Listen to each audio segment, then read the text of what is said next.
दुख जीवन का एक अनिवार्य हिस्सा है। यह हमारे जीवन में उतार चढ़ाव लाता है।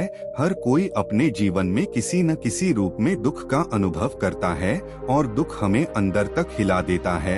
लेकिन यह याद रखना महत्वपूर्ण है कि दुख हमेशा के लिए नहीं रहता। जैसे मौसम बदलता है वैसे ही दुख भी आता जाता है। कुछ लोग दुख में डूब जाते हैं और खुद को इससे उभरने नहीं देते, लेकिन कुछ लोग दुख से सीखते हैं और मजबूत बनकर उभरते हैं। नमस्कार दोस्तों, स्वागत है आप सभी का आपके YouTube चैनल पीसी भाई जी में। आज हम जानेंगे कि कैसे एक सुखी व्यक्ति अपने आप को दुख में डाल लेता है और वह दुखी हो जाता है। तो चलिए शुरू करते हैं बिना देरी किए हुए आज की कहानी। एक बार की बात है, एक नगर में राजेश नाम का एक लड़का रहता था। वह अपने जीवन से बहुत निराश था। उसकी निराशा का कारण यह था कि वह अभी तक अपने जीवन में कुछ कर नहीं पाया था। उसके माता पिता उसे रोज तनी मरते थे कि तुम्हारे सभी मित्र कुछ ना कुछ कर रहे हैं, लेकिन तुम अभी भी घर बैठे हो। दोस्तों के बीच भी अक्सर उसका मजाक उड़ाया जाता था। जब वह कहीं ज्यादा तो लोग उससे पूछते थे, बेटा तुम क्या कर रहे हो? उसे यह बताने में भी शर्म आती थी। वह कुछ भी नहीं कर रहा है। धीरे धीरे उसने अपने सभी रिश्तेदारों से मिलना भी काम कर दिया और लोगों से मिलना भी बंद कर दिया। वह ज्यादातर समय घर पर ही राहत अकेला रहता और भगवान को खोजता रहता है। वह अपनी किस्मत को दोष देता था। अब उसे अपना जीवन बोझ लगने लगा था। कभी कभी वह सोचता कि कब वह कुछ करने के योग बनेगा और फिर वह सोचता कि जिंदा रहने से अच्छा है कि वह मर ही जाए। एक दिन वह अपने नगर की एक गली से गुजर रहा था। तभी उसने देखा कि एक बौद्ध भिक्षु दुख और परेशानियों पर उपदेश दे रहे हैं। वह भी इस भीड़ में सबसे पीछे बैठकर बौद्ध भिक्षु जी के प्रवचन सुनने लगा। बौद्ध भिक्षु जी कह रहे थे कि दुख हमें जीवन की कीमत समझता है और हमें सिखाता है कि सुख कितना अनमोल है। दुख एक शिक्षक की तरह है जो हमें जीवन की सच्चाई दिखता है और हमें जीने का सही तरीका सीखता है। दुख आने पर आप चाहें तो जिंदगी जीना भी सीख सकते हैं और आप चाहे तो कुछ भी हासिल कर सकते हो, और अगर आप चाहो तो एक कोने में बैठकर जो भी सकते हो। इन सभी बातों को राजेश ध्यान से सुन रहा था, लेकिन बौद्ध भिक्षु जी की यह बातें उसे पसंद नहीं आई। उसने खड़े होकर कहा, कुछ भी सीखने से दुख दूर नहीं होता है, इसमें केवल दर्द होता है। दुख की पीड़ा अनंत है। ऐसा लगता है कि इसके बाद कुछ होने वाला नहीं है, इससे कुछ भी फर्क नहीं पड़ता है, इसके सामने तो मौत भी छोटी लगती है। तब बौद्ध भिक्षु ने कहा, बेटा तुम्हारा दुख क्या है? तब राजेश ने उनके सामने अपनी सारी समस्याएं और बेटा सुने और बौद्ध भिक्षु से पूछा, मेरी इन दुखों का क्या समाधान है?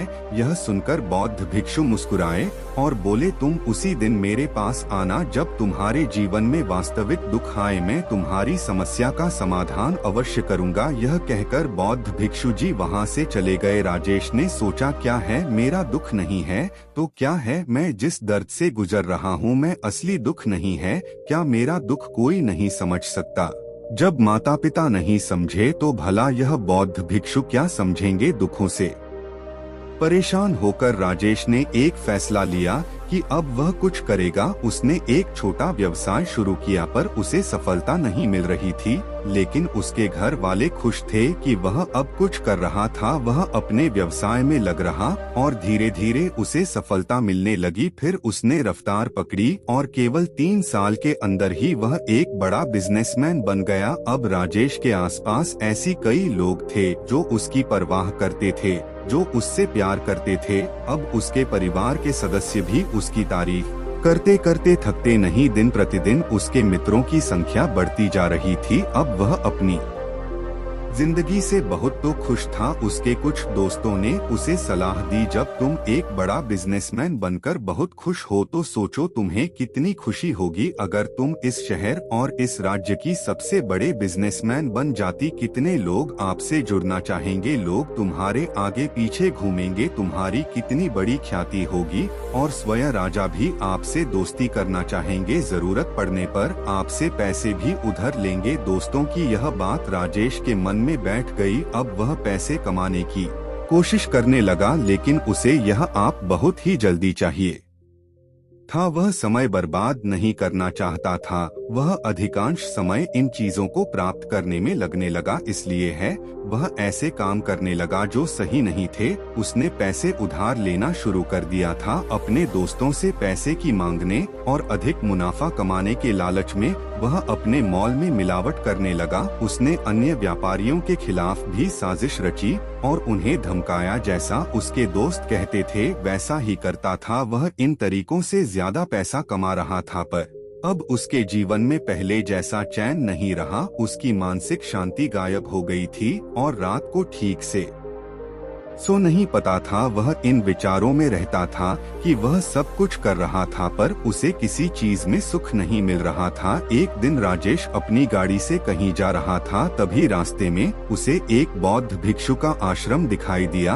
वह बौद्ध भिक्षु के पास जाकर बोला, आपने मुझे कहा था कि जब कभी आपके जीवन में सच्चा दुख आए तो मेरे पास चले आना। अब मैं बहुत दुखी हूँ, मेरी नींद हराम हो गई है, मुझे कहीं भी शांति नहीं मिल रही है। इस प्रकार राजेश ने अपनी सारी समस्याएं बौद्ध भिक्षु जी को बताएं। तभी उन बौद्ध भिक्षु ने कहा, जब तुम पहली बार मुझसे मिलने आए थे तब भी तुम किसी दुख में थे, तुमने उसे दर्द में क्या सीखा? राजेश ने कहा, सिर्फ सोने और चिंता करने से कुछ भी नहीं होता। अपनी दृष्टि को सच करने के लिए मेहनत भी जरूरी है और सिर्फ मेहनत करने से भी कुछ नहीं होता, परिणाम भी मिलना चाहिए। जब आपको लगे कि आपका लक्ष्य हासिल नहीं होने वाला है, तब राह में चाहे कितनी भी मुश्किल आए, मन कितना अभी नाराज क्यों ना हो, खुद पर आत्मविश्वास करना चाहिए कि मैं जो भी कर रहा हूँ उसमें अवश्य सफलता मिलेगी। लोग केवल सफल लोगों का सम्मान करते हैं, कोई कितना भी अच्छा क्यों ना हो वह हमेशा लोगों की नजरों में बोझ बना रहता है। यह सब सुनकर बौद्ध भिक्षु मुस्कुराए और बोले, यह वास्तविक में दुख नहीं है। जब तुम्हारे जीवन में वास्तविक रूप से दुकान तक तुम मेरे पास आना, मैं उसे वास्तविक रूप से ठीक कर दूंगा। राजेश ने जाते समय बौद्ध भिक्षु को सोने के सिक्कों से भरा घड़ा भेंट किया। घड़ा देखकर बौद्ध भिक्षु ने कहा, यह मेरे किसी काम का नहीं है, इस पेड़ के नीचे गड्ढा खोदकर गाड़ दो। राजेश ने घड़े को पेड़ के नीचे दबा दिया। जैसा कि बौद्ध भिक्षु ने बताया, उसने वैसा ही किया और वहां से चला गया। कुछ दिनों तक उसका कारोबार ठीक चल रहा, लेकिन व्यापार के गलत तरीकों के कारण धीरे धीरे उसे व्यापार में घाटा होने लगा। उसकी सारी दौलत धीरे धीरे खत्म होने लगी और एक दिन ऐसा भी आया जब उसके पास कुछ भी नहीं बचा और उसे पर कर्ज का बोझ चढ़ गया, परंतु वह निश्चित था क्योंकि उसने सारा कर्ज अपने दोस्तों से लिया था। उसने सोचा था कि उसके दोस्त बुरे वक्त में उसके साथ खड़े रहेंगे, लेकिन ऐसा कुछ नहीं हुआ। जैसे ही बुरा वक्त आया, दोस्त पहले उस कर्ज मांगने लगे, मगर उसने कर्ज नहीं लौट पाया तो उन्होंने उसे जान से मारने की धमकी दी। उसके सभी शुभचिंतक और प्रियजन उससे दूर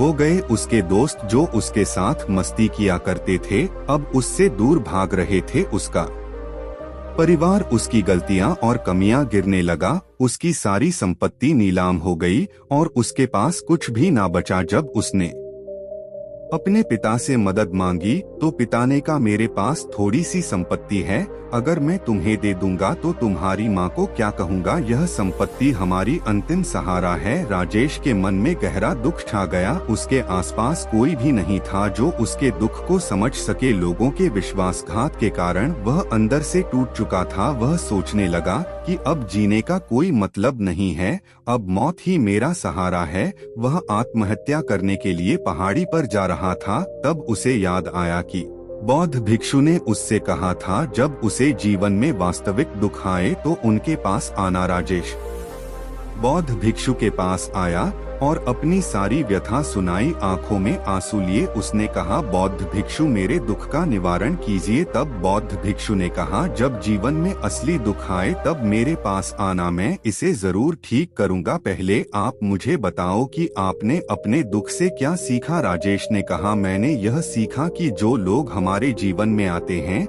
वे हमारी सफलता और प्रगति के कारण हमें धोखा जरूर देंगे, क्योंकि बुरे समय में वे हमारे साथ नहीं खड़े होंगे, भी अच्छे समय में ही हमारा फायदा उठाएंगे और बुरे समय में हमें छोड़ देंगे। उन लोगों पर ही भरोसा करें जो हमारे बुरे समय में हमारे साथ खड़े रहते हैं। लेकिन ऐसे लोग बहुत कम होते हैं। जिनके पास हैं उन्हें उनकी सराहना करनी चाहिए, उनका अपमान नहीं करना चाहिए, कभी भी किसी के खिलाफ साजिश नहीं रखनी चाहिए, अपना काम ईमानदारी और धैर्य से करने और कभी लालची ना बने। अपने सारे दुख दर्द और अनुभव बयान करने के बाद राजेश ने बौद्ध भिक्षु के सामने आंखों में आंसू लिए बैठ गया। कुछ देर बाद बौद्ध भिक्षु उठे और पेड़ के नीचे गड्ढा खोदा और वह घड़ा निकाला जो सोने के सिक्कों से भरा है हुआ था। उन्होंने राजेश को देकर कहा, मेरे पास तब आना जब तुम्हारे जीवन में वास्तविक दुख हो। राजेश ने बौद्ध भिक्षु को धन्यवाद दिया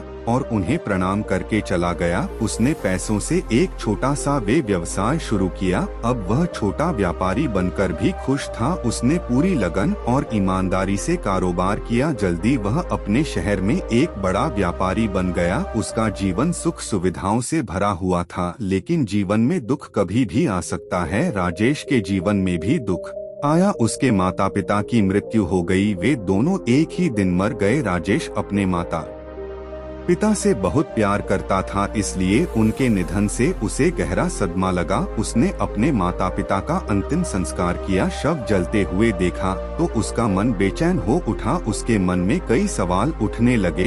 वह घर वापस आया। उसने अपने माता पिता के घर और संपत्ति को देखा जिनके लिए उसके माता पिता हमेशा लड़ते रहे। आज वह खाली पड़ा है। जिन्होंने इसकी देखभाल की, इसके लिए प्यार किया, वे इस दुनिया से चले गए।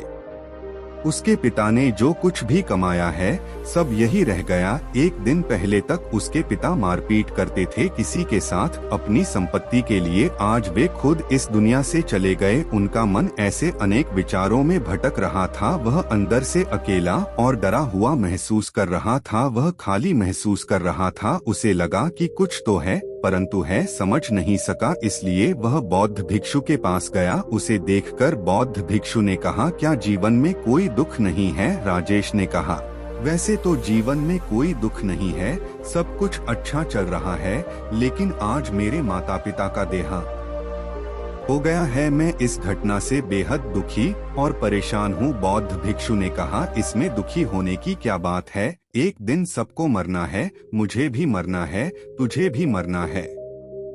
शायद तुम कल ही मर जाओ या आज ही मार सकते हो। राजेश ने कहा, क्या कह रहे हो? बौद्ध भिक्षु जी, मैं भी मर जाऊंगा, लेकिन मैं अभी जवान हूँ। बौद्ध भिक्षु ने कहा, सभी इस भ्रम में जी की मृत्यु केवल बूढ़ों को है, लेकिन ऐसा नहीं है।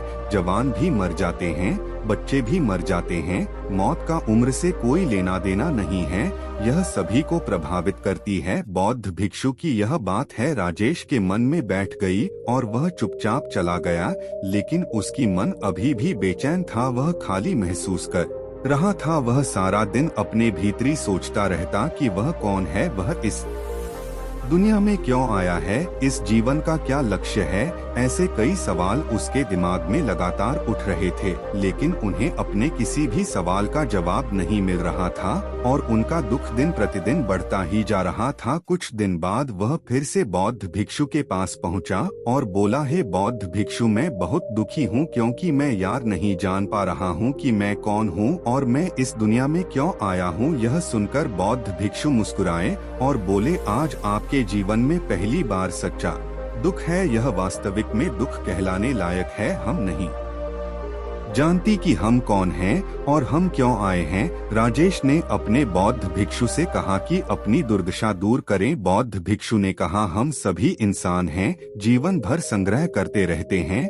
राजेश ने कहा, कोई भी इंसान अपने साथ कुछ भी नहीं ले जाता, वह सिर्फ अकेले ही जाता है। मेरे माता पिता भी अपने साथ कुछ भी लेकर नहीं गए, संपत्ति वैभव सब कुछ यहाँ पर छोड़ कर गए। बौद्ध भिक्षु ने कहा, अब मेरी बात ध्यान से सुनो, इस संसार में हमें जो संग्रह करना चाहिए वह हम नहीं करते, बल्कि चीज हमारे सामने होती हैं, लेकिन हम उन्हें देखने की कोशिश नहीं करते। हमें इस दुनिया में जो कुछ भी इकट्ठा करना है वह हम खुद हैं, हमें खुद को जुटाना होगा, ताकि जब हम मेरे तो हम एकजुट हो सके और खुद को पहचानने में सक्षम हो सके। हम अंदर बैठे हुए हैं, हम प्यारा नफरत गुस्सा इश्यों में बैठे हुए हैं। कर्तव्य धन थिस्ती प्रतिष्ठा सम्मान पहचान धर्म जाति सैकड़ों हजारों जैसी चीजों से इच्छाओं में हम विजित है और टुकड़ों में जीवन जी रहे हैं। इस विभाजन के कारण हमारी चेतन कभी एक नहीं हो सकती। हमारी चेतना की शक्ति बिखरी हुई है,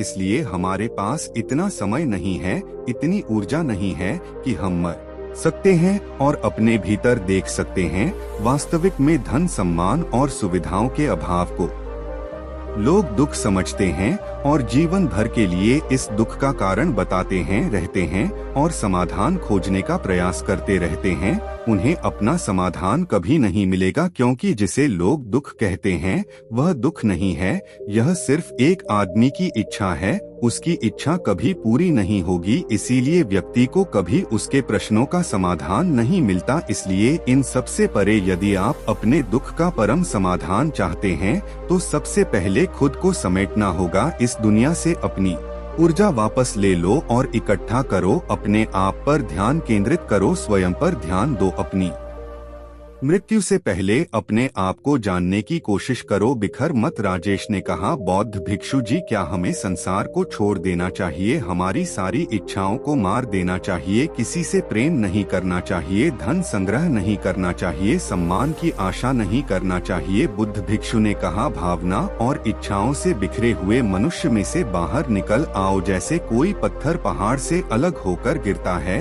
जब वह गिरता है तो पर्वत का कोई नियंत्रण नहीं होता, शिवाय देखने या परेशान होने से। ठीक वैसे ही बिखरे हुए मनुष्य की इच्छाएं बेकाबू और दनाक होती है। उसका अनियंत्रित मन इच्छा करता रहता है और कल्पना करता रहता है और यह दुख देता है।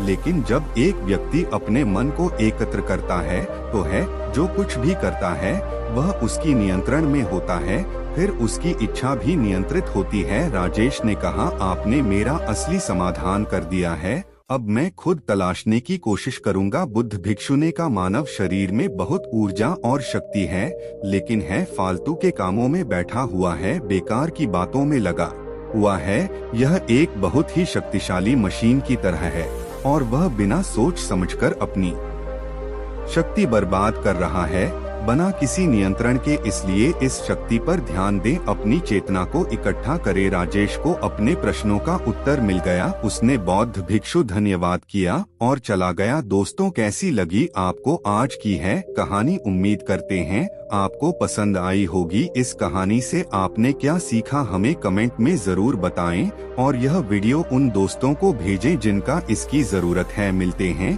किसी नई वीडियो में, तब तक के लिए सभी भाइयों को नमो बुद्धाय।